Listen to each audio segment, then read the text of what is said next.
భరోసా ఇస్తూ మాట్లాడాల్సిందిగా కోరుతాము. దీని తర్వాత సర్పంచ్లకు సన్మానం కూడా ఉంటుంది సార్. జై తెలంగాణ, జోహార్ తెలంగాణ మన వీరులకు.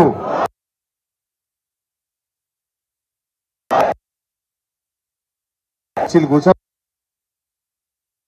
కనబడుతున్నాయి, కూర్చోండి. గౌరవనీయులు సభాధ్యక్షత వహిస్తున్న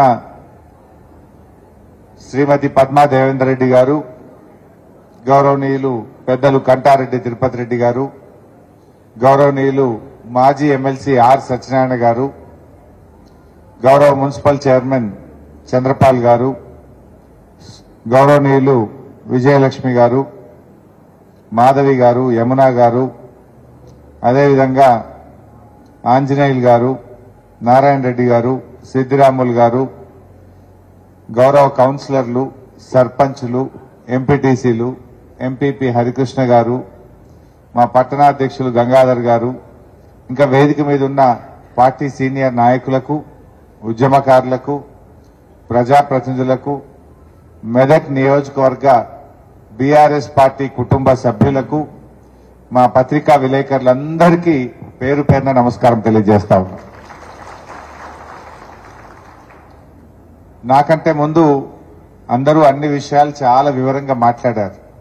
నిజానికి నాకు కొంత ఇవాళ జ్వరం వచ్చినా ఇలా మెదక్ మీటింగ్ కదా మిస్ కావద్దని ఓపిక చేసుకొని రావడం జరిగింది. ఇందాక మిత్రులు మాట్లాడుతూ మెదక్ పార్లమెంట్ లో 7 ఎమ్మెల్యేలుంటే 6 గెలిచినాం, ఈ ఒక్కటే కొద్దిగా మిస్ అయిపోయింది. నిజానికి దగ్గరికి వచ్చినాం మనం, అంత ఎంత 10,000 దగ్గరికి వచ్చి మిస్ అయిపోయినాం మనం. ఒక 5-6 వేలు ఇటు పడితే మనం గెలిచిపోదు. సరే, ఏదైనా మనం ఓడిపోయినామని ఉంటది, బాధ ఉంటది, ఎవరికైనా ఉంటది. కానీ ఇప్పుడు ప్రజలు ఆలోచనలో పడ్డారు. కానీ ఇది ఇంకో చిన్న కథ కూడా చెప్పాలి మీకు. కొన్ని సందర్భాల్లో ఏది జరిగినా మన మంచికే అంటారు పెద్దలు, అంటారా? ఇప్పుడు ప్రజలకు కూడా అర్థమవుతున్నట్టుంది. పద్మం ఉండంగా ఎట్లుండే ఇవాళ ఎట్లున్నదో జర సమజ్ అవుతుందా లేదా? మనం ఉండంగానేమో 10 చేసినా ఇంకా 11వ కాకపోయా, 11 చేస్తే 12వ ఇంకెప్పుడైతుంది అన్నట్టు కొద్దిగా మనకు కూడా అర్థం కాలే. వెనకట ఒక రాజుగారు ప్రజా దర్బార్ నిర్వహిస్తుండట. ప్రజా దర్బార్ నిర్వహిస్తా ఉంటే 2 మంచి కొత్త కత్తులు తెచ్చి వాళ్ళ సైన్యాధిపతి బహుకరించాడు. కత్తులు బాగున్నాయని దాన్ని తీసి ఇట్లా అని మంచిగా దాన్ని నూరు నెట్ చేసి చూస్తా ఉండి ఇట్లా తిప్పి చూస్తున్నట్టు రాజుగారు. చూడంగా ఏమైంది, ఆ తిప్పేటప్పుడు ఆయన రాజుగారి ఆ కత్తి చిట్కన వేలికి తనగానే తెగిపోయి కింద పడ్డదట. చిట్కన వేలు కింద పడి రక్తం గారుతుంది. మరి అక్కడున్న మంత్రి, ఆ రాజుగారి మంత్రి అన్నాడట, రాజుగారు ఏది జరిగినా అంతా మన మంచికే జరిగింది అన్నాడట. రాజుగారికి కోపం వచ్చిందట, నా ఏళ్ళు తెగిపోయింది అని రక్తం గారి బాధపడుతుంటే వీడేమో అంత మంచికే అనబట్టే వీళ్ళు లోపలేసేది జైలు అన్నాడట. అయితే రాజుగారు చెప్పే పాపం బట్టలందరూ వచ్చిన మంత్రిని తీసుకుపోయి జైల్లో పెట్టారు. సరిగా ఆ తర్వాత కొద్ది రోజుల తర్వాత రాజుగారు ఎప్పుడు ఆయనకు వేటకు వెళ్ళుడు అలవాటు. ఓసారి వేటకు పోయింది. వేట చేసుకున్నప్పుడు అడవిలో రాజుగారికి ఒక చిన్న కుటీరం కూడా ఉండేది. వేటంతా చేసుకొని వచ్చి అలసిపోయి ఆ కుటీరంలో అడవిలో పండుకున్నాడు. అడవిలో కూడా రకరకాల జాతులు మనుషులు ఉంటారు కదా, తెగలు, గిరిజన జాతుల వాళ్ళు ఆ అడవిలో ఉండేటువంటి వాళ్ళు ప్రతి సంవత్సరం పండుగకు వాళ్ళు ఉత్సవాలు జరుపుకుంటూ ఉంటారు. సో తిరుగుతూ ఆ జాతి వాళ్ళు రాజుగారిని వాళ్ళ ఉత్సవాల్లో ఏంటంటే ప్రతి సంవత్సరం పండుగకు నరబలి ఇవ్వాలి. ఈ రాజుగారిని చూస్తాడు, మంచిగా గట్టిగా ఉన్నాడు, ఎత్తు పొడువు అజం మంచి రాజా, ఎట్లా బాగుంటాడు కదా, ఈయన మంచిగా ఉన్నాడు, ఈయన దొరికిండని చెప్పి రాజుగారిని పట్టుకొని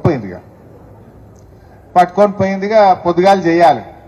సాయంత్రం మంచిగా మంగళ స్నానం చేపిస్తుంటారు రాజుకు. మంగళ స్నానాలు అన్ని మంచిగా చేసిగా బలిచ్చే ముందు అన్ని తయారు చేస్తున్నట్టు రాజును. వాళ్ళ ఆచారం ఏంటంటే ఎవరినైతే బలిస్తారో ఆయనకు అంగవైకల్యం ఉండొద్దు, అన్ని మంచి కాళ్ళు చేతులు ఏళ్ళు బరాబర్ ఉంటేనే ఇయ్యాలన్నట. అయితే అన్ని ఎత్తుకుతున్నట. ఎత్తుకుతే నాకు సిట్కనే వెళ్ళలేదు. అరే ఈ సిట్కనే వెళ్ళలేదని బలి ఇద్దని చెప్పి అంతా తయారు చేసినాక చూసి నువ్వు పనికిరావు పోనే కొట్టిరట. ఆ రాజు బతుకు జీవుడా అని రాజ్యానికి వచ్చిండు. అప్పుడు ఆలోచనలు పడ్డాడట, నిజంగా మా మంత్రి గారు ఎంత దూరదృష్టితో చెప్పిండు, అంతా మన మంచికే అన్నాడు. నిజంగా ఏలుముంటే ఇయ్యాల నేను ఆయన బలైపోతుంది కదా, నేను బతికిపోయినా అనుకొని ఆ మంత్రి గారిని మంచిగా మంగళ స్నానాలు చేయించి ఆయన మంచిగా తయారు చేసి పట్టుకరా పోండి అన్నాడట. సో ఆ మంత్రి గారిని మంచిగా అంతా స్నానం గినం చేసి పట్టుకొస్తుంటే ఆయన భయపడ్డాడట మంత్రి. మళ్ళెందుకు పిలిచిండు, మళ్ళీ ఏమన్నా చేతాడా ఏంది నన్ను, ఇప్పుడే ఇన్ని రోజులు జైలు వేసి అని భయపడుకుంటూ పోయిండట మంత్రి గారు. పోగానే రాజుగారు అన్నారట, మంత్రి గారు నువ్వు ఆ రోజు ఎట్లా అన్నావో ఏమన్నావో గాని నేను నిజంగానే నువ్వు అన్నదే నిజమైంది, ఇట్లా ఇట్లా అయింది, లేకపోతే నేను సచ్చేపోతుంటి, నేను ఈ రాజ్యానికే రాకపోదు, మీ గనబడకనే పోతుంటి. ఇవాళ అది ఏ ముహూర్తాన్ని అన్నావో కానీ నువ్వు అన్నదే మంచిదైందయా, నాకు నా మంచికే అయింది అని అన్నాడు. అని నేను తప్పయింది నాది, నువ్వు ఆ రోజు నువ్వు అట్లా అంటే నా మనసు నొచ్చుకొని నిన్ను జైల్లో పెట్టినా నువ్వేం అనుకోకు, నాది తప్పయింది అని రాజుగారు మంత్రిని అన్నాడట. మంత్రి అన్నాడట, రాజుగారు నిజంగా అది నా మంచికే అయిందని మంత్రి అన్నాడట. అప్పుడు నీ మంచికి ఎట్లా అయిందా అని రాజు అడిగిండట. రాజుగారు వేటకు పోయేటప్పుడు నీ ఎంబడ నేను రాకపోదునా, నీ ఏళ్ళు మంచిగా లేదని నన్ను బలితురు కదా, నేను జైల్లో ఉన్నా కనుక నేను కూడా బతికిపోయినా నా మంచిగా అయింది అన్నాడట. ఇప్పుడు ఏదైనా మనం మీరు ఉత్సాహం పొందాలని చెప్పిన వేరేం లేదు, ఏదైనా మన మంచికే అయింది. ఇవాళ ప్రజలు కూడా అన్ని ఆలోచన చేస్తున్నారు, పాలేందో నీళ్ళేందో తేలిపోయింది, మంచి చెడు అర్థమైంది. ఇంకా 2 నెలలే అయింది కాదే. మొన్న కర్ణాటకకి ఎవరో వచ్చింది నా దగ్గరికి, వాళ్ళతో అదోటి ఇదోటి ఏదో మాట్లాడుతూ ఉంటే మాట్లాడుతుంటే మీ దగ్గర ఎట్లుంది భయ్ పార్లమెంట్ ఎలక్షన్లో అని అడిగిన.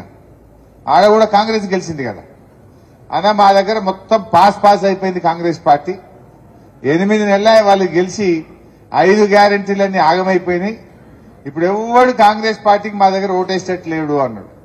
ఎందుకు అన్నా, పొద్దుందాకా అసలు కరెంటే ఉండదట, రైతులకు మొత్తం మోటార్లు కాలుతాయట, వాళ్ళు ఆ హామీలు ఒక్కటి కూడా అమలు కాలేదన్నా. మా దగ్గర 28 ఎంపీలు ఉంటే 20కి పైన ఇలా బీజేపీ గెలిచేటట్టుంది తప్ప కాంగ్రెస్ ఓటు గెలిచే పరిస్థితి లేదు, జనంకు ముక్కులకు వచ్చిందన్న అన్నారు. మన దగ్గర కూడా జరిపు నెల 15 రోజులు 2 నెలలే అయింది, ఒక్క 6 నెలలు ఆగని. 6 నెలల తర్వాత మీ సర్పంచ్ ఎలక్షన్లు, ఎంపీటీసీ, కౌన్సిలర్ ఎలక్షన్లు వస్తే జనం ఏడవాయ మా వాళ్ళు అని చెప్పి పట్టుకొని ఎత్తుక్కొని ఓట్లేస్తారు మీకు. రేపు మా ఆంజనేయులు కౌన్సిలర్ నిలబడ్డా, మా విజయలక్ష్మి నిలబడ్డా, ఏడుంది విజయక్క ఇగరా అని టీఆర్ఎస్ లో దొరకబట్టుకుని ఓట్లేసే పరిస్థితి వస్తుంది. అంటే ప్రజలకు అర్థమవుతుంది విషయం. ఇలా కర్ణాటకలో 8 నెలలు అయింది, మనసున పట్టింది. మన దగ్గర కూడా కొద్దిగా షురు అయింది. ఇలా 24 గంటల కరెంట్ అన్నారు, ఎక్కడ కూడా 14-16 గంటల కంటే ఎక్కువ వస్తలేదు. 14 గంటలు 16 గంటలే వస్తుంది. 3 సార్లు కాలిందా? మోటార్లు గాలుతూనే ఉన్నాయి. నిన్న మా నంగునూరు జడ్పీటీసీ కలిసింది, ఉమా అని, ఏదో మీటింగ్ పోతే కలిసింది. పాత మోటార్ ఊకే కాలిపోతుందని, అది జర మోటార్ పాత పడ్డది కదా అని కొత్త మోటార్ కొనుకొచ్చి పెట్టిందట. కొత్త మోటార్ పెట్టి 11 రోజులు అయిందో లేదో అది కూడా కాలిపోయిందట. మళ్ళా కాంగ్రెస్ వచ్చింది, మార్పు వచ్చింది, మోటార్లు గాలుడు శురువైంది అంటున్నారు. మోటార్లు గాలుడు పెట్టిన ఊర్ల పన్ను. ఇప్పుడు కేసీఆర్ వచ్చిన, ఇలా కాంగ్రెస్ వాళ్ళు వచ్చినాక ఏమైందంటే కొన్ని కొత్త దుకాణాలన్నీ ఓపెన్ అవుతున్నాయి. మళ్ళా వ్యాపారాలు పెరిగినాయి. కొన్ని వ్యాపారాలు, ఏం వ్యాపారాలు పెరిగినాయి? కరెంటు మోటార్లు వైండింగ్ చేసే దుకాణాలు కొత్తవి వస్తున్నాయి, వ్యాపారం పెరిగింది. ఇన్వర్టర్లు, కన్వర్టర్లు, జనరేటర్లు అమ్ముకునే దుకాణాలు మాత్రం మోపోయినాయి. మళ్ళా వాడు కంపెనీ వాడు ఇక కాంగ్రెస్ వచ్చిందిరా భయ్ అని వాడు ఇన్వర్టర్లు తయారు చేస్తుండు, జనరేటర్లు తయారు చేసుడు శురువైంది. ఇవాళ వాళ్ళ గిరాకీ మాత్రం మళ్ళా పెరిగింది. ట్రాన్స్ఫార్మర్లు కాలిపోవడం శురువైంది. ట్రాన్స్ఫార్మర్లు మోటార్ వైండింగ్ చేసే దుకాణాలు కూడా మళ్ళా, ట్రాన్స్ఫార్మర్ రిపేర్ దుకాణాలు కూడా మళ్ళా కొత్తవి వస్తా ఉన్నాయి. కేసీఆర్ వచ్చినాక ఇవన్నీ మూతవాళ్లే. మోటార్ వైండింగ్ దుకాణాలు లేవు, ఇన్వర్టర్ల దుకాణాలు లేవు, జనరేటర్ల దుకాణాలు లేవు, ట్రాన్స్ఫార్మర్లు మరమ్మతు చేసేటి సగానికి సగం మూతపడ్డాయి. మళ్ళా కాంగ్రెస్ వచ్చింది, మార్పు వచ్చింది, మళ్ళా దుకాణాలన్నీ మోపైతున్నాయి. ఇది వాళ్ళు తెచ్చినటువంటి మార్పు. ఇలా వాళ్ళ పరిస్థితి ఎట్లయిపోయిందంటే ఆనాడు ప్రచారంలో అబద్ధాలు, నేడు పాలనలో అసహనం. ఎవరన్నా అడిగితే ఏం మాట్లాడుతుండ్రు? అయ్యా రైతు బంధు వల్లేదు అంటే ఎవడా అన్నోడు అని చెప్తూ కొట్టుండ్రి అంటాడు ఒక మంత్రి. అన్నడా లేదా? ఇక ఇంకో మంత్రి, మహిళా మంత్రి అయితే నేను నోట్తో చెప్పలేని మా అక్క చెల్లెలు ఉన్నారు, రైతు బంధు పడలేదంటే ఆగుతలేదా అంటుంది ఆమె.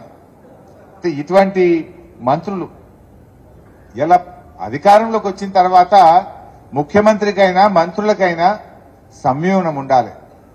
పదవి వస్తే బాధ్యత పెరగాలి, పదవి వస్తే హుందాతనం పెరగాలి. కానీ ఇలా ఆయన రేవంత్ రెడ్డి మాట్లాడే మాటలు ఎట్లున్నాయంటే ఆ ముఖ్యమంత్రి పదవి యొక్క హుందాతనాన్ని దెబ్బతీసే విధంగా, ఆ కుర్చీని కించపరిచే విధంగా ఆయన మాట్లాడుతూ ఉన్నాడు. ఇంకా ఏదో ప్రతిపక్షంలో ఉన్నా అన్నట్టుగా మాట్లాడుతూ ఉన్నాడు.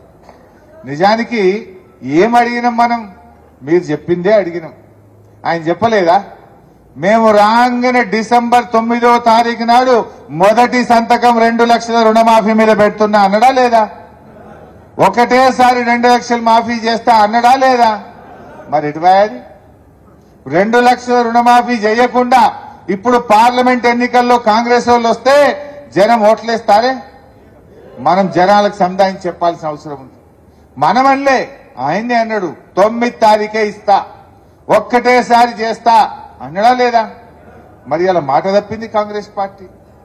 ఆనాడు రైతు బంధు వేస్తున్నామో అని నేను మాట్లాడితే ఎలక్షన్ కమిషన్ కంప్లైంట్ చేసి రైతు బంధు పైసలు పడకుండా ఆపిండ్రు. అప్పుడే కాదు మాట అన్నారు, ఇప్పుడైతే 10,000, రేపు మేము వస్తే 15,000 అన్నారు. వచ్చినాయే 15,000? 15 లేవు, 10 కూడా చక్కగా పట్టలేవు. ఇవాళ ఏం జరుగుతుందో మనం చూస్తున్నాం. అదే విధంగా ఆ రోజు ఏమన్నారు? ఇదే రేవంత్ రెడ్డి ఊళ్ళో పోయిండు, అవ్వాని పెన్షన్ ఎంత అన్నాడు, 2,000 అన్నది. అనగా నేను అన్నాడు మళ్ళా నెల ఇక 4,000 ఇస్తున్నా అవ్వా నీకు మా కాంగ్రెస్ పార్టీ రాగానే అన్నాడు. మరి మళ్ళా నెల రాలేదా? మళ్ళా నెల పోయి ఇంకో నెల వచ్చాయి. 4,000. దానికి దరఖాస్తు కావాలనా? దానికి ఎంక్వైరీ కావాలనా? ఆల్రెడీ ఈ రాష్ట్రంలో 44 లక్షల పెన్షన్దారులు ఉన్నారు. వాళ్ళకు 200 ఉంటే 10 అంతలు పెంచి కేసీఆర్ 2,000 చేసిండు, ఇచ్చిండు. 10 అంతలు పెంచలే మనం? నువ్వు ఇప్పుడు డబుల్ చేస్తా అన్నావు, చెయ్యి సీదా. దానికి దరఖాస్తు ఎందుకు? దానికి ఏం అడ్డం ఉన్నది? 2,000 పోయి 4,000 ఇవ్వడానికి నీకు ఏ కాగితం కావాలి? నీకేం ఎంక్వైరీ కావాలి? నీకు ఏ దరఖాస్తు అవసరం ఉన్నది అని నేను అడుగుతా ఉన్నా. అది ఎందుకు ఇస్తలేవు అని మనం అడగాలనా వద్దా? అలాగా 4,000 ఎప్పుడు ఇస్తావా అంటే వాళ్ళు మీ సంగతి చెప్తాం అని మాట్లాడిన వాళ్ళ మీద ఎదురుదాడికి దిగుతున్నారు. కేసులు పెట్టమని బెదిరిస్తున్నారు, కింది స్థాయి కార్యకర్తల్ని బెదిరిస్తున్నారు, మన ఎమ్మెల్యేలను బెదిరిస్తున్నారు. ఇలా మన పల్లా రాజేశ్వర రెడ్డి ఎమ్మెల్యే గారి మీద అక్రమ కేసులు పెట్టి ఆయనను ఇబ్బంది పెట్టే ప్రయత్నం చేస్తున్నారు. అంటే వాళ్ళకి ఏమైపోయిందంటే పాలన చేతగాక ప్రతిపక్షాలను ఇవాళ ఇబ్బందులకు గురి చేయడం, ప్రతిపక్షాల మీద కేసులు పెట్టే ప్రయత్నం చేస్తున్నారు. ఒక ప్రభుత్వం అనేది మంచి పని చేసి ప్రజల ప్రేమ పొందాలి. మన గవర్నమెంట్ వచ్చింది, మనం ఎవరి మీద కేసులు పెట్టినామా? మనం పెట్టే సగం కాంగ్రెస్ వాళ్ళు జైల్లో పడుతుండే. నిన్న మొన్న మా లీడర్లు కలిసి అంటున్నారు, అన్నా మనమేమో నీళ్ళు ఎట్లా రావాలి, కరెంట్ ఎట్లా రావాలి, తండాలు గ్రామ పంచాయతీలు ఎట్లా చేయాలి, చెరువులు ఎట్లా బాగా చేయాలి, కాలువలు ఎట్లా తవ్వాలి, రైతు బంధు ఎట్లా ఇవ్వాలి, కళ్యాణ లక్ష్మి ఎట్లా ఇవ్వాలి, 200 పెన్షన్ 2,000 ఎట్లా ఇవ్వాలి, బీడీలు చేసే వాళ్ళకు ఆసర పెన్షన్ ఎట్లా ఇవ్వాలి, దవాఖానలు ఎట్లా బాగా చేయాలి, కేసీఆర్ కిట్ ఎట్లా ఇద్దాం అని మనమేమో పని మీద పడ్డాం. వాళ్ళు ఏం చేస్తున్నారు? ఎవరిని ముక్కులంటిక వీకుదాం, ఎవరి మీద కేసు పెడదాం, ఎవరిని తిప్పల పెడదాం, ఎవరిని జైల్లో పెడదాం అని లంగా ప్రచారాలు, అబద్దాలు, ఇబ్బందులు పెట్టేటువంటి దానికి వాళ్ళు పాల్పడుతున్నారు. కాంగ్రెస్ పార్టీ ప్రతిపక్షాల మీద దాడి కాదు, మీ హామీల అమలు మీద దృష్టి పెట్టాలని చెప్పి నేను కోరుతా ఉన్నా. ప్రజలు ఎప్పుడు సంతోషపడతారు? ప్రజలకు ఇచ్చిన మాట నిలబెట్టుకొని నువ్వు 4,000 పెన్షన్ ఇస్తే ప్రజలు సంతోషపడతారు. నువ్వు 2 లక్షల రుణమాఫీ ఏకకాలంలో చేసి నీ మాట మీద నిలబెట్టే ప్రజలు సంతోషిస్తారు. కానీ మంచిగా పనిచేసిన కేసీఆర్ మీద బదనాం చేసుడు, కార్యకర్తలను ఇబ్బంది పెట్టుడు, బీఆర్ఎస్ నాయకులను ఇబ్బంది పెడితే ప్రజలు సహించరు, తిరగబడతారు. జాగ్రత్త అని చెప్పి నేను హెచ్చరిస్తా ఉన్నా. అది కదా కావాల్సింది. నువ్వు చెప్పలే వడ్లు అమ్ముకోకుర్రి ఆపుర్రి మేము రాగానే 500 బోనస్ ఇచ్చి వడ్లు కొంటా అన్నావు. మనం కొన్నావా వానకాలంలో కొనలే. ఇప్పుడు యాసంగి వడ్లు వస్తాయి. రేపు మళ్ళీ పార్లమెంట్ ఎలక్షన్ కోడ్ వస్తుంది. మళ్ళా రేపమంటావు అరే ఎలక్షన్ కోడ్ వచ్చింది బోనస్ ఇయ్యరాదని మళ్ళీ చేతులు లావడతావు. నీకు ప్రేమ ఉంటే చిత్తశుద్ధి ఉంటే వడ్లకు బోనస్ ఇచ్చే జీవో పార్లమెంట్ ఎన్నికల కోడ్ రాకముందు ఇప్పుడే ఇయ్యండి అని చెప్పి నేను డిమాండ్ చేస్తా ఉన్నా. పార్లమెంట్ ఎన్నికల లోపు వడ్ల బోనస్ మీద జీవో ఇయ్యి, ఈ నెల 4,000 పెన్షన్ ఇయ్యి, ఇప్పుడే 2 లక్షల రూపాయల రుణమాఫీ నువ్వు ఇచ్చిన మాట ప్రకారంగా డిసెంబర్ 9కి ఇస్తా అన్నావు. కనీసం ఇప్పుడైనా ఇవ్వమని చెప్పి నేను అడుగుతా ఉన్నా. ఇవి అడిగితే దాడికి దిగే ప్రయత్నం చేస్తున్నారు. ప్రజలకు ఏం కావాలి? మనం చెప్పింది చేయలేదా? మనం చెప్పింది చేసినాం, చెప్పని కూడా చేసినాం. కళ్యాణ లక్ష్మి ఓట్లప్పుడు చెప్పినామే మన మేనిఫెస్టోలో ఉన్నదా? లేకున్నా 11 లక్షల మంది ఆడపిల్లల పెళ్లిలకు 1,00,000 రూపాయల చొప్పున సాయం చేసింది మన ప్రభుత్వం. ఇంటింటికి మంచినీళ్ళు ఇస్తామని ఓట్లల్లో చెప్పినామా ఓట్లల్లో చెప్పకపోయినా అసెంబ్లీలో చెప్పిండు. మంచినీళ్ళు ఇయ్యకపోతే మళ్ళా ఎన్నికల్లో ఓట్లే అడిగా అని చెప్పిన దమ్మున నాయకుడు కేసీఆర్. రైతు బంధు ఇస్తామని ఓట్లప్పుడు చెప్పినామా ఓట్లలో చెప్పలే. కానీ రైతులకు సేవ చేయాలనుకున్నాడు. రైతుల కోసం రైతు బంధు పథకాన్ని పెట్టిండు మన కేసీఆర్. అంటే మనం ఎన్నికల్లో చెప్పినవి చేసినాం, చెప్పని కూడా చేసినాం. 4 కిలోల బియ్యం ఉంటే 6 కిలోలు చేసినాం పేదలకు. కరోనా వస్తే 10 కిలోల బియ్యం ఇచ్చినాం పేదలకు. మళ్ళా గెలిస్తే ఈసారి సన్న బియ్యం ఇవ్వాలనుకున్నాం.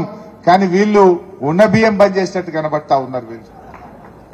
వీళ్ళు వాస్తవాలు చెప్పాలి, వాళ్ళు ఇచ్చిన మాట నిలబెట్టుకోవాలి. కానీ వాళ్ళు ఇవన్నీ కూడా గమనిస్తే ఏం కనబడుతుందంటే కాంగ్రెస్ వాళ్ళది ఇట్లా చెప్పి మెల్లగా పార్లమెంట్ ఓట్లు కాగానే అయ్యో మేము లంకె బిందెలు ఉన్నాయి అనుకున్నాం కానీ ఈడ ఖాళీ బిందెలు ఉన్నాయి, ఇక మాతో కాదని చేతులు లావట్టేట్టున్నారు. వీళ్ళు ఏంది దేనికి తయారు చేస్తున్నారు? ఓట్లు అయిపోయినాక మెల్లగా అంత ఈడ లంకె బిందెలు లేవు, అంత ఖాళీ ఉన్నది, ఇక మాతో కాదు అని చేతులు లావట్టేందుకు ఇదంతా కథ వంటకం వండుకొస్తున్నారు. అర్థమైతే లేదా గాయంత మనకు? ఇప్పుడు ఓట్లు ఉన్నాయని చెప్పారు కంతే, ఓట్లు కాగానే మెల్లగా చేతులు లావట్టు. ఇక్కడ మేము సెక్రటరియట్ లంకె బిందెలు ఎంత ఎతికినా దొరుకుతలేవు. ఉంటాయి అసలు లంకె బిందెలు? సెక్రటరియట్ లో ఫైళ్లు ఉంటాయి, కంప్యూటర్లు ఉంటాయి కదా. లంకె బిందెలు ఆడుంటాయి మెదక్ కిల్ల పొన్ననో లేకపోతే గట్ల ఏదైనా బూత్ బంగ్లాలో బాడుపడ్డ బంగ్లాలలో రాత్రిపూట చదువుతుంటారు కొంతమంది. అవునా? మరి ఈయనకెందుకు అనుమానం వచ్చిందో నాకు డౌట్ వస్తుంది. ఇవన్నీ మనకు అర్థమవుతున్నాయి ఈరోజు. దయచేసి మనం ఆలోచించాలి. నిజంగా ఇలా ప్రజల్లో చర్చ స్టార్ట్ అయింది. నిజంగా 4,000 పెన్షన్ రాలే కదా, బోనస్ రాలే కదా, వచ్చిందా? 2,500 అక్క చెల్లెలకు ఇస్తానని వచ్చినాయా? ఇవాళ తెలంగాణలో 1,52,00,000 మంది అక్క చెల్లెళ్ళు 18 ఏళ్లు నిండిన వాళ్ళు ఉన్నారు. మరి వాళ్ళందరికీ 1,52,00,000 మందికి నువ్వు నెలకు 2,500 ఇస్తా అన్నావా లేదా? గది ఇయ్యాలి కదా. మరి గది ఇయ్యమంటే అగో హరీష్ రావు నన్ను అడుగుతావా అంటుడు. మరి నువ్వే అన్నావు ఇస్తా అన్నావు కనుకనే ఇవ్వమంటున్నా. నీ 100 రోజులు ఎప్పటిలోగా అవుతుంది?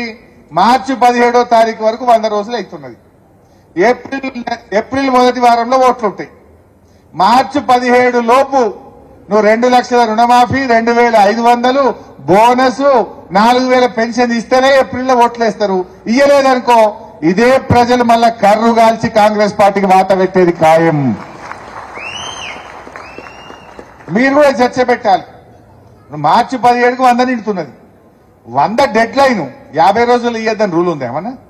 40 రోజులకు ఇయ్యద్దని వాళ్ళని ఆపుతుర్రా అయింది నిన్ను? రేవంత్ రెడ్డి ఇంకా 100 నిండాలి వద్దని నిన్న వాళ్ళు ఆగబడుతుర్రా? ఇప్పుడు 100 ఈజ్ యువర్ డెడ్ లైన్. నువ్వు 30కి 40 రోజులకి 50, ఇప్పుడు ఆల్రెడీ 60 రోజులకు వచ్చింది, 2 నెలలకు దాటింది, దగ్గర 2 నెలలకు రానే బట్టే ఇవి. మరి ఇప్పుడు ఎందుకు వద్దంటున్నాం అంటే ఇదంతా కూడా వాళ్ళకు గోబల్స్ ప్రచారం చేసిండ్రు.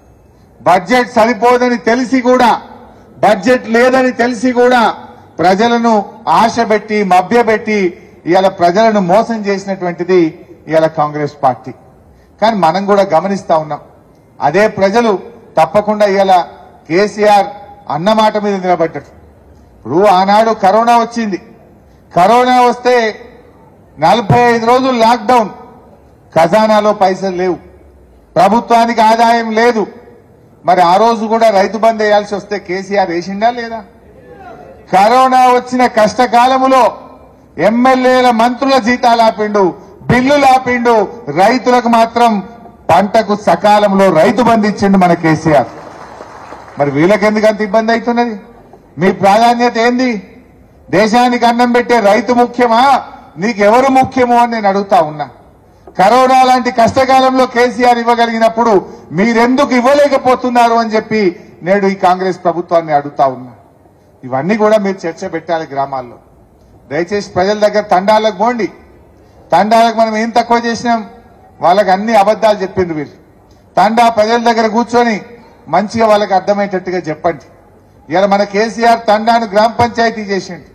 తండాలో ఇంటింటికి నల్లబెట్టి నీళ్లు తాగిపించిండు. తండాలో గల్లీ గల్లీకి సీసీ రోడ్ వేసిండు. తండాలో చదువుకునే పిల్లలకు విద్యా ఉద్యోగాల్లో 10% రిజర్వేషన్ ఇచ్చిండు. మరి ఇంత మంచిగా చేసిన కేసీఆర్ ను మనం కాపాడుకోవాలని చర్చ పెట్టండి. తండాల్లో పోయి తండా ప్రజల్లో చర్చ పెట్టండి. ఇలా దళిత బంధు మా ఎస్సీ కాలనీలో కూడా మాట్లాడండి. కేసీఆర్ ఉంటే ఏడాదికి కొంతమందికి వచ్చు, మెల్లమెల్లగా అందరు బయట పడుదురు. ఇప్పుడు వాళ్ళు ఉన్నే బంధు పెట్టిండు. ఆల్రెడీ ఇచ్చిన దళిత బంధు బ్యాంకుల డబ్బులు పడితే బ్యాంకులో పడ్డ పైసలను కూడా ఫ్రీజింగ్ లో పెట్టి దళితుల ఉసురు పోసుకుంటున్నది ఇలా కాంగ్రెస్ పార్టీ.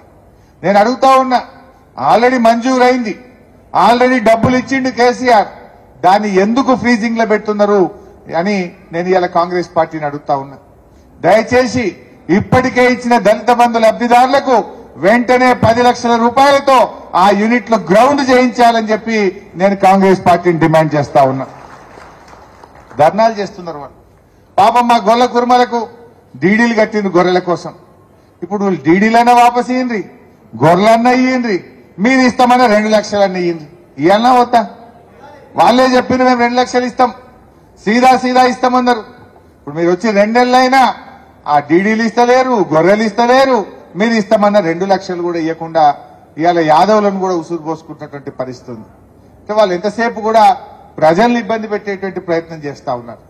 నిజంగా మన మెదక్కు ఆ రోజు కేసీఆర్ గారు వచ్చినప్పుడు జిల్లా కలెక్టరేట్ ప్రారంభం చేసుకొని 50 కోట్లు మెదక్ పట్టణానికి ఇచ్చిండు కేసీఆర్. 100 కోట్లు ఏడుపాయల అమ్మవారికి ఇచ్చిండు మన కేసీఆర్. మన మెదక్కు రింగ్ రోడ్ శాంక్షన్ చేసిండు కేసీఆర్. నేను గెలిచిన ఎమ్మెల్యే గారిని కోరుతా ఉన్నా, మరి శాంక్షన్ అయి వచ్చిన పైసలు ఎవరైనా వాపసు కూడా కొడతారా? వచ్చిన పైసల్ని ఉపయోగించండి, వచ్చిన పనిని తెచ్చిన జీవోను చేయండి, ఇంకా ఎక్కువ పైసలు తీసుకురండి, ఇంకా ఎక్కువ మెదక్కు డబ్బులు తీసుకురండి. కానీ తెచ్చినవి పొడగొట్టే దీన్ని ఏమంటారు? ఇలా ఊరూరికి 15 లక్షలు ఇచ్చిండు కేసీఆర్. మెదక్ మున్సిపాలిటీకి 50 కోట్లు ఇచ్చిండు. ఏడుపాయల అమ్మవారికి 100 కోట్లు ఇచ్చిండు. వాటిని రద్దు చేస్తా ఉంటే గెలిచిన ఎమ్మెల్యే గారు మాట్లాడకపోవడం ఇది శోచనీయం. ఎవరైనా వచ్చిన పైసలు ఓడగొట్టుకుంటారే, వచ్చిన జీవో ఓడగొట్టుకుంటారే, తెచ్చిన పైసల్ని ఓడగొట్టే దీన్ని ఏమనాలో మరి ఇవాళ మెదక్ ప్రజలు కూడా ఆలోచించాలని చెప్పి కూడా నేను విజ్ఞప్తి చేస్తా ఉన్నా. మీరు కావాలంటే 100 చాలై, ఇంకా 100 కోట్లు ఇవ్వమని రేవంత్ రెడ్డి గారి దగ్గర తీసుకురండి. మెదక్ పట్టణానికి 50 కోట్లు చాలై, ఇంకా 50 కావాలని చెప్పండి.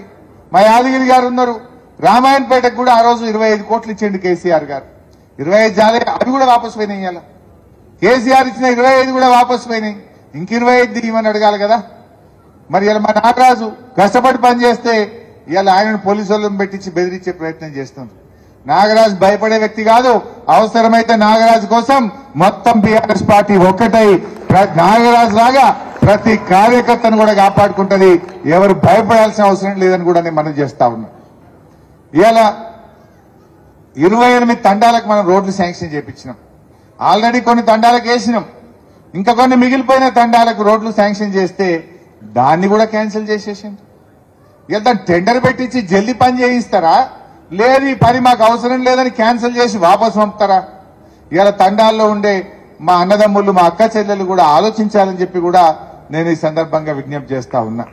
సో ఏది ఏమైనా భవిష్యత్తు మనకే ఉంటది. మరి మీ ఉత్సాహం చూస్తా ఉంటే నాకు కూడా నమ్మకం కలుగుతా ఉంది. ఈ ఎంపీ ఎన్నికల్లో ప్రతి కార్యకర్త కూడా మీరు ఒక్కొక్కరు కూడా కష్టపడి మెదక్లో మనం ఎంపీ ఎన్నికల్లో మన బీఆర్ఎస్ పార్టీకి మెజార్టీ తెచ్చే బాధ్యత మనం అందరం కలిసి తీసుకుందాం. తెద్దామా వద్దా? ఏ ఊర్లో మొన్న తక్కువ వచ్చినాయో ఆ ఊరోళ్ళు, ఆ కౌన్సిలరు, ఆ వార్డు ప్రజలు పట్టుబట్టాల కార్యకర్తలు మనం మెజార్టీ తీసుకురావాలి. ఇలా ప్రజల్లో కూడా చర్చ స్టార్ట్ అయింది. ఓడిపోయినా పద్మ గారు అందుబాటులో ఉంటున్నారు, ప్రజల్లో తిరుగుతా ఉన్నారు, ప్రజల కష్ట సుఖాలు పట్టించుకుంటా ఉన్నారు. ఇవన్నీ కూడా ప్రజలు ఆలోచిస్తున్నారు. నేను పోయినసారి మెదక్ మెడికల్ కాలేజ్ శాంక్షన్ చేసిన, అది ఈ విద్యా సంవత్సరం అడ్మిషన్స్ జరగాలి. మరి ఈ సంవత్సరం ఆ కాలేజీ స్టార్ట్ అయ్యి పిల్లలకు అడ్మిషన్స్ జరిగితే మరి మనం తెచ్చిన దానికి ఒక సార్థకత ఉంటుంది. మరి మనమైతే ఒక సంవత్సరం 8 కాలేజీలు పెట్టినాం, ఒక సంవత్సరం 9 పెట్టినాం. ఇగో ఈ సంవత్సరం 8 కాలేజీలు ప్రారంభించాలని అందులో మెదక్ కూడా పెట్టినాం. అది ప్రారంభం అవుతుందని నేను ఆశిస్తా ఉన్నా. సో అట్లా పనులు జరగాలని మనం తనలాడినాం. అరే మెదక్కు రైలు తెచ్చింది పద్మమ్మ గారు, మెదక్కు జిల్లా తెచ్చింది పద్మమ్మ గారు, మెదక్ పట్టణ రోడ్లు ఎంత మంచిగా జరిగినాయి, ఎన్ని చెక్ డ్యాములు కట్టినాం. కాళేశ్వరం నీళ్లు మెదక్కు హల్దీలో తేలేదా మనం? కాళేశ్వరం నీళ్లు తెచ్చి పంటలు ఎండిపోకుండా కాపాడుకునే ప్రయత్నం చేసినాం. ఇట్లా మంచి జరిగింది.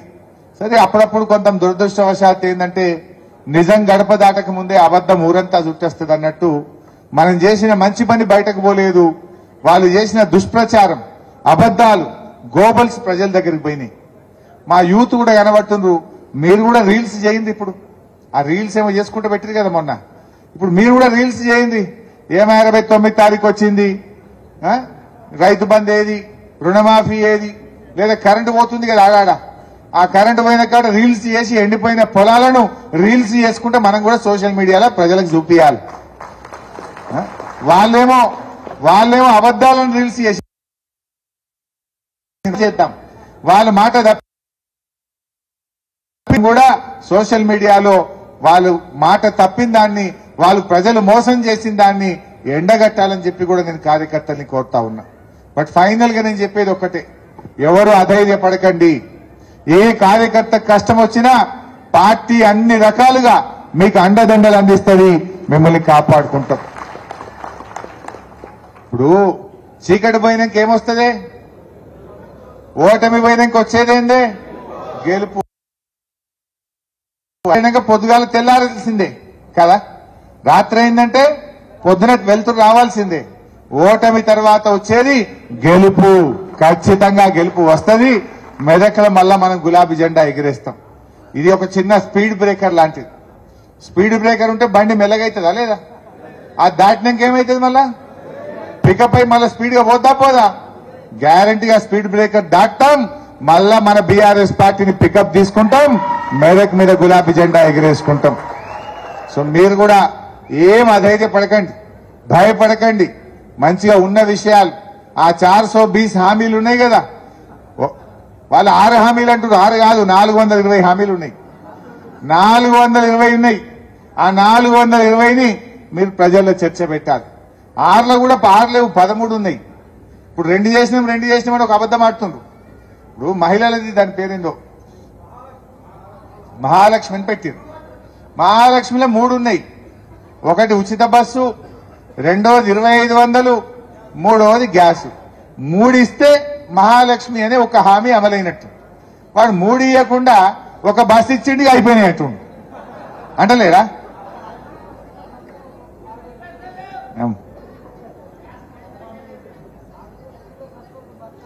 బస్సు కూడా మా అక్క అంటుంది, విజయక్క, బస్సులందరూ కొన్ని బస్సులు బంద్ పెట్టిరట. ఇదివరకు రామాయంపేట మెదక్కు రోజు 15-20 ట్రిప్పులు నడితే ఇప్పుడు 5 ట్రిప్పులు 10 ట్రిప్పులే నడుపుతారు. అంటే బస్సులు ట్రిప్పులు కమ్మి చేసింది. కొన్ని ఊర్లకు బస్సులు బంద్ అవుతున్నాయి. మళ్ళీ ఇలా ప్రజలకు ఇబ్బంది పెడుతున్నారు. కర్ణాటకలో అట్లనే చేసిరట. ఒక 3 నెలలు నడిపిరట. రోజు 10 ట్రిప్పులు నడిచే కాడ 5 ట్రిప్పులు చేసిరట. అంటే ఇక కొండ నాలుకకు మంది వేస్తే ఉన్న నాలుక పోయింది అన్నట్టు. ఇవాళ వీళ్ళు మెల్లమెల్లగా అటువైపు పోతున్నారు. మరి ఊక్కునేది లేదు. గట్టిగా వీళ్ళని పోరాటం చేద్దాం. కాంగ్రెస్ పార్టీ మెడలు వంచి ప్రజల పక్షాన ఇచ్చిన హామీ అమలు చేసేదాకా బీఆర్ఎస్ పార్టీ పోరాటం చేస్తుంది. ఊకుంటాం అసెంబ్లీలో? మొన్న 2 రోజులైంది. గట్టిగా అడిగినవా లేదా అసెంబ్లీలో? ఆయన అన్ని అబద్దాలే. ఏమన్నారు అప్పుడు? అదేంటి, ఆ ప్రగతి భవన్ లా 150 బెడ్రూమ్లు ఉన్నాయన్నారు, స్విమ్మింగ్ పూల్ ఉన్నదన్నారు, ఏందో చెప్పారు. మొన్న అసెంబ్లీలో అడిగిన బట్టి విక్రమార్క ఉప ముఖ్యమంత్రి గారు పోయి ఆ ప్రగతి భవన్ ఉంటుండు. బట్టి గారు, ఇప్పుడు నువ్వే ఉంటున్నావు కదా ప్రగతి భవన్ లా, కేసీఆర్ కట్టిన దాంట్లో, ఇప్పుడు చెప్పు ఇక ఎన్ని బెడ్రూమ్లు ఉన్నాయో స్విమ్మింగ్ పూల్ ఉన్నదో జర చెప్పవా బట్టి గారు మొన్నటిదాకా మస్తు చెప్తుంది కదా అంటే మంచిగా నవ్వుతున్నాడు ఇక కిందికి తలకాయ పెట్టి నవ్వుతుండే తప్ప లేచి చెప్తలేడు. నిజం ఉంటే చెప్పాలనా వద్దా? ఎన్నున్నాయో బయటకు వచ్చి చెప్పద్దా? బంగారు బాత్రూమ్ లాంటివి స్విమ్మింగ్ పూల్ లాంటివి వీడియో తీసి చూపియనుంటివి బయటకు ఏడవైనవన్నీ అంటే ఎన్ని జూటా మాటలు ఎన్ని అబద్దాలు చెప్తారు అనడానికి ఇవన్నీ ఒక ఉదాహరణ అని చెప్పి నేను మనవి చేస్తాను. అప్పట్లో దావోస్ పోయి మన కేటీఆర్ గారు పెట్టుబడులు తెస్తే దావోస్ పోడు దండగా పైసలు ఖరాబ్ అన్నారు. మరి ఇప్పుడు ఇద్దరు పోయిరా లేదా వీళ్ళు గుంపు మేస్త్రి గిట్ట మరి మీరెందుకు పోయిన మీరు దండగా అన్నట్ట మరి అంటే మేం చేస్తే దండగా మీరు చేస్తే మంచిదా అంటే వాళ్ళ నోటికి మొక్కాలిగా అన్ని రకాల అబద్దాలు చెప్పే ప్రయత్నం చేసింది. ఇవాళ విషయాలు అర్థమవుతున్నాయి ఒకటొకటిగా ప్రజలకు అర్థమవుతున్నాయి. అందువల్ల మనం చాలా కష్టపడ్డ పార్టీ మనది. ఏమి కానే కాదు రానే రాదన్న తెలంగాణ తెచ్చిన కేసీఆర్ మనతో ఉన్నాడు కాదా? ఇవాళ నమ్మిందా కేసీఆర్ తెలంగాణ తెస్తా అంటే? కేసీఆర్ తెలంగాణ తెచ్చింది కనుకనే ఈ రేవంత్ రెడ్డి అంటే ఇలా ముఖ్యమంత్రి అయింది. లేకపోతే నేను అవుతుండే ఆంధ్రప్రదేశ్ లో అది కేసీఆర్ పెట్టిన భిక్ష కదా. ఆంధ్రప్రదేశ్ లో వీళ్ళు ఐదురా మళ్ళా కదా చంద్రబాబు నాయుడు ఉంటుండే కదా, లేకపోతే ఇంకా జగన్మోహన్ రెడ్డి గారు ఉంటుండే కావచ్చు. ఇవాళ తెలంగాణ వస్తేనే కదా నువ్వైనవు. అది కేసీఆర్ పెట్టిన భిక్ష నీకు. కేసీఆర్ సాగు నోట్లో తలబెట్టి తెలంగాణ తెచ్చిండు కనుక ఇవాళ తెలంగాణ కొద్దిగా పచ్చబడ్డది, తెలంగాణ రాష్ట్రం అయింది. ఇవన్నీ కూడా ప్రజలు గమనిస్తా ఉన్నారు. మనం కూడా మన జాగ్రత్త మనం కూర్చోవద్దు. ఇప్పుడు చాలా విషయాలు పద్మ మాట్లాడింది, ఆంజనేయులు గారు మాట్లాడిండ్రు, తిరుపతి అన్న మాట్లాడిండ్రు, నేను మాట్లాడినా. మీకు సమజ్ అయింది కదా. ఈ ముచ్చట మీరు ఊర్లలో ముచ్చట పెట్టద్దా? కసీర్ కాడ కూర్చున్న కాన్నో బీట్ కాన్నో నాట్లు వాడే కాన్నో 10 మందిలో కూర్చున్న కాడ బస్సుల పోంగనో బస్సుల పక్కపొంటలతో ముచ్చట పెట్టద్దా? మనం ప్రజలలో మనం ఎండ కట్టాలన్నా వద్దా? వాళ్ళు చేయలేదా దుష్ప్రచారం? వాళ్ళేమో అబద్దాలు చెప్పిన మనం నిజాలు చెప్పుదాం, ఉన్నది చెప్పుదాం, వాస్తవాలు చెప్పుదాం, ప్రజల్లో చర్చ పెడదాం. ఎక్కడికక్కడ మనం ప్రజల్లో చర్చ పెడితే అదే ప్రజలు మళ్లీ మన కేసీఆర్ వైపు వాళ్ళే వస్తారు, మళ్లీ అధికారం ఇస్తారు అని చెప్పి నేను మనం చేస్తా ఉన్నాం. సో మిత్రులారా, మరి ఈ స్ఫూర్తిని కొనసాగిద్దాం. దయచేసి కార్యకర్తలందరూ కూడా మీ గ్రామాల్లో వార్డుల్లో పార్లమెంట్ ఎన్నికల కోసం ఇప్పటి నుంచి సమాయత్తం కావాలి. 4,000 పింఛన్ రాలే కదా, ఆ వృద్ధుల దగ్గరికి పోయి అవ్వా మరి 4,000 ఇయ్యలే వీళ్ళు కాంగ్రెస్ వాళ్ళు అని మనం గట్టిగా చెప్పాలి. కేసీఆర్ 5,000 ఇస్తా అన్నాడు. మనం 200 1000 అంటే 1000 చేసినాం, 1000ని 2,000 అంటే 2,000 చేసినాం. మనమేమో మాట మీద నిలబడ్డాం, వీళ్ళు మాట తప్పిందని చెప్పి ఆ పెన్షన్దారులకు మనం గట్టిగా చెప్పాలి. పార్లమెంట్ ఎన్నికల్లో మన దిక్కు తిప్పుకోవద్దా? అక్క చెల్లెలకు 2,500 ఇస్తామన్నారు, ఇయ్యలేదు 2,500 అని చెప్పాలి. వాళ్ళని కూడా మంచిగా సంజాయించి మన బీఆర్ఎస్ కు మన కారు కోటేసేటట్టు మనం చేసుకోవాలి. 2 లక్షల రుణమాఫీ చేయలేదని చెప్పి రైతులందరినీ ఒకటి చేయాలి, బోనస్ ఇయ్యలేదని రైతులను ఒకటి చేయాలి. వాళ్ళందరినీ మన వైపు తిప్పుకునేటట్టుగా మీరు చిన్నగా ప్రయత్నం స్టార్ట్ చేయాలి. సో అట్లా మనకి మంచిగా పోదాం. రాబోయే రోజుల్లో మీకు ఎక్కడ ఏ ఊర్లో ఇబ్బంది వచ్చినా ఒక్క ఫోన్ కొట్టండి, తప్పకుండా మేమే వచ్చి మీకు అండగా నిలబడతాం. ఇక మీ ఎలక్షన్లు అంటారా అల్క గెలుస్తారు మీరు, అవి 6 నెలలకు పెట్టరు కావచ్చు. అప్పటికి కాంగ్రెస్ పార్టీ పాస్ అయిపోతుంది. ప్రజలంతా ఇక కోపంగా ఉంటారు. ఏది కాదు కదా, కానప్పుడు ఊరుకుంటారా? రేపు మీ ఎంపీటీసీ ఎన్నికనో కౌన్సిలర్ ఎన్నికనో సర్పంచ్ ఎన్నికుంటే కూడా మళ్ళా నేను వస్తా, మీకు అన్ని రకాలుగా సహకారం ఇచ్చి దగ్గరుండి మిమ్మల్ని గెలిపించుకుంటాం. పద్మమ్మ ఓడిపోవచ్చు, కానీ మిమ్మల్ని మాత్రం గెలిపించుకుంటాం, మీకు అండగా నిలబడతాం. ఎందుకంటే తెలిసిపోయింది పద్మమ్మ అప్పుడు ఏమో వస్తదేమో 2 లక్షలు, వస్తదేమో 2,500, వస్తదేమో బోనస్, వస్తదేమో 4,000 అని కొద్దిగా నమ్మింది. రానప్పుడు ఏమవుతుంది? రివర్స్ అవుతుంది. అవుతుందా కాదా? సో రేపు మీ ఎలక్షన్లప్పుడు కూడా తప్పకుండా మేము వస్తాం, అన్ని రకాలుగా సహకారం ఇస్తాం. దగ్గరుండి మళ్ళా జెడ్పీటీసీలను, ఎంపీపీలను, సర్పంచ్లను, కౌన్సిలర్లను, ఎంపీటీసీలు అందరినీ గెలిపించుకుంటామని చెప్పి కూడా మనవి చేస్తూ జై తెలంగాణ. ఇప్పుడు మన పార్టీ చెక్కులు వచ్చినాయి, 2 లక్షల రూపాయల చెక్కు వాళ్ళు తీసుకోవాల్సిందిగా సార్